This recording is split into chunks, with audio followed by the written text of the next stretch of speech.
सूफी vlogs में आप सबका स्वागत है। हेलो गाइस, कैसे हैं आप सब। तो आज के मेरे इस व्लॉग की शुरुआत होती है बिल्कुल सुबह यहाँ से। मैं अपने यहाँ के एक स्विमिंग पूल टाइप बिजली में नहाता हूँ और सीधा बारात के लिए रवाना होता हूँ।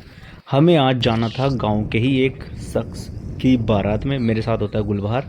तो हमसे बारात की गाड़ियाँ छूट जाती है और हम बाइक से सफ़र करके बारात में पहुँचते हैं, क्योंकि हमारे गाँव के बेहद पास में ये बारात जाने वाली थी। ये गांव गुराना में बारात आई थी, जो कि हमारे यहाँ से मात्र 8 किलोमीटर दूर था। तो हम लोग बारात में जाके शरीक और शामिल होते हैं, और बारात में हमारे गांव के लोगों का मिलने का सिलसिला शुरू हो चुका होता है। यहाँ पर हमारे गांव के बहुत तादाद में बंदे थे, मतलब जो बारात में आए थे तो सभी अपने जान पहचान के गांव के थे, रिलेटिव थे। तो बारात का वेलकम यहाँ पर बहुत अच्छे से किया जाता है।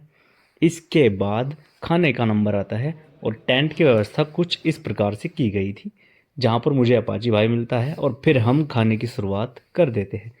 तो खाना हमारा यहाँ से शुरू होता है, मेरे साथ में होता है गुलबहार, और फिर मैं बारी बारी से सावाज, आज़ाद वगैरह वगैरह, मतलब आज के दिन में इन सब लोगों के नाम लेना तो एकदम संभव नहीं है, पर गांव के जितने भी बंदे रिलेटिव थे, रिलेटिव तो सभी थे। खैर, बहुत सारे बंदों को यहाँ पर एक साथ कैप्चर किया जाता है। फिर स्पेशल में ये टेबल होती है और यहाँ पर मैं इन बंदों की वीडियोग्राफी करता हूँ, और खाने का सिलसिला शुरू होता है। तो ये कुछ स्पेशल में, जैसे कि चचा सफ़ात, इन्होंने मेरे को स्पेशल बोला है कि मैं वीडियो में आना चाहिए, अगर वीडियो में नहीं आया तो वीडियो लाइक नहीं होगी। दानिश भाई ने भी मेरे को यही बात की, तो फिर मेरे को यहाँ पर इनको कैप्चर करना पड़ा। इस बारात में हमारे अब्बू जान भी शरीक हुए थे। अब्बू, और साथ में एक टोली और दिखाता हूँ जहाँ पे आजम, मुनव्वर भाई और पापा जी, ये सब मतलब हमारी फैमिली से 4 बंदे इस बारात के अंदर थे।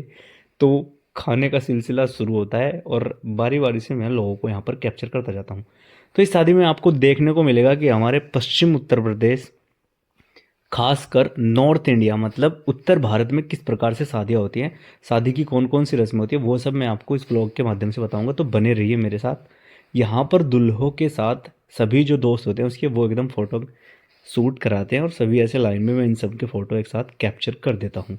और ये यहाँ पर ठहराया गया था, फिर मैं भी एक दूल्हे के साथ अपनी वीडियो बना देता हूँ। तो यहाँ पर आपको सारी रस्में बताएंगे। दिन में बीच के टाइम में हम यहाँ पर एक महफिल जमाते हैं, खाना खाने के बाद इस गांव की जानकारी लेते हैं। इसके बाद निकाह का नंबर आता है और निकाह की सेरेमनी शुरू होती है। निकाह में सभी मुअज्जिन, मतलब बड़े समझदार लोग एकदम शामिल होते हैं, और निकाह के टाइम की दुआ कंप्लीट होती है, निकाह मुकम्मल हो जाता है। इसके बाद दहेज की जो लिस्ट होती है, ये कुछ परंपराएं यहाँ पर की जाती है, जैसे कि दूल्हे को घड़ी वगैरह या अंगूठी पहनाई जाती है। इसके बाद ये थाली जिसमें कुछ कैश, जिसको दहेज बोला जाता है, और कुछ गोल्ड ज्वेलरी वगैरह होती है, तो ये सम्मान रूप से दी जाती है। ये रस्म भी यहाँ पर कंप्लीट होती है। इसके बाद आज़ाद कुछ कह रहा होता है, मुझे नहीं पता इसने क्या कहा, लेकिन इसने कुछ कह दिया और वो मैंने कैप्चर कर लिया। फिर यहाँ पर होता है एक और रस्म की शुरुआत, जहाँ पर दूल्हे के जो साले होते हैं वो सभी बारी बारी से मुसाफा करते हैं और उसमें कुछ पैसे देते हैं, मतलब हाथ मिलाते हैं। और हमारे यहाँ इस तरीके की शादियों का अक्सर ट्रेंड और चलन बरकरार है। ये इसी तरह की शादियाँ होती है, मतलब पूरे पश्चिम उत्तर प्रदेश में, समझिए आप। इसके बाद मिलाई का नंबर आता है, और मिलाई की जो बांटने की जिम्मेदारी दी गई थी, वो चचा गुफरान को, मतलब उनके भैया, मैं इनका नाम भूल गया यार, साहिब के अब्बू है ये, जो भी नाम होगा आप लोग एडजस्ट कर लियो। तो क्या नाम है इनका, चलो खैर।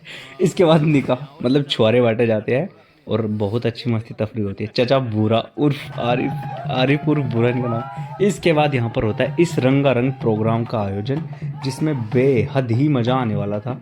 और यहाँ पर ये डांसरें, मतलब एक्सपेक्टेड रूप से ऐसी आ जाती हैं, ये कोई हमारे प्लान का हिस्सा था ही नहीं। इन लोगों का काम मांगने खाने का होता है, तो ये बेचारे आ जाते हैं, और यहाँ पर अचानक से ये महफिल, जिसकी किसी को उम्मीद नहीं थी, एकदम इस रंगारंग प्रोग्राम का आयोजन हो जाता है। और इस टाइम पे सब लोग पूरे मज़े में होते हैं, और शाहबाज की खुशी आप देख सकते हैं कि वो किस लेवल के मज़े में यहाँ पर होता है। और सब ने अच्छे खासे मज़े लिए इस टाइम पे, मैं भी पूरे मज़े में था, और सब अच्छे से इस महफिल को एंजॉय कर रहे थे।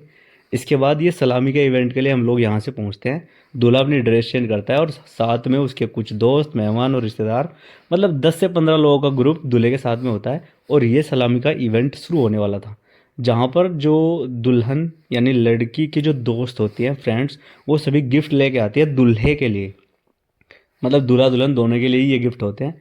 तो इसमें यहाँ पर कुछ दूध वगैरह पिलाया जाता है, मिठाइयाँ खिलाई जाती है, और ओवरऑल ये बहुत सारे गिफ्ट यहाँ पर इकट्ठे कर लिए जाते हैं।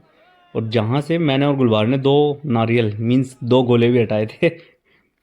और ये अच्छे खासे गिफ्ट यहाँ पर हो जाते हैं तो इनको पैक कर लिया जाता है। ये देखो, इसकी जिम्मेदारी मुदस्सिर भाई को दी गई थी कि तुम्हें सारे गिफ्ट समेटने हैं।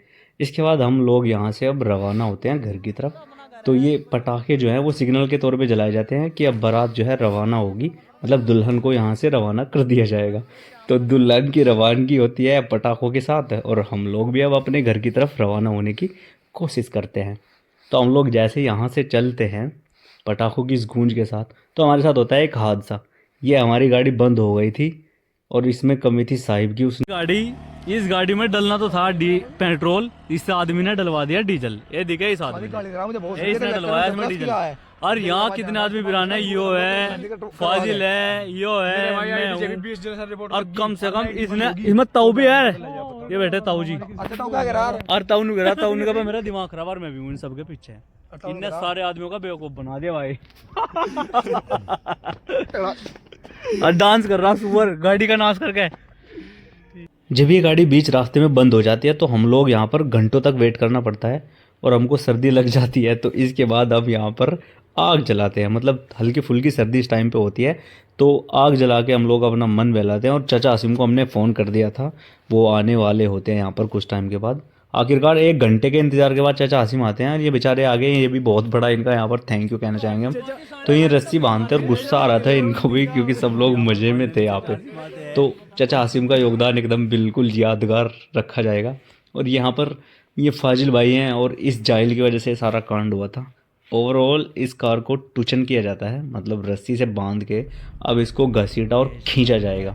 और इस गाड़ी में बैठे थे साहिब और आजाद, तो जो था वो इस गाड़ी का ड्राइवर था।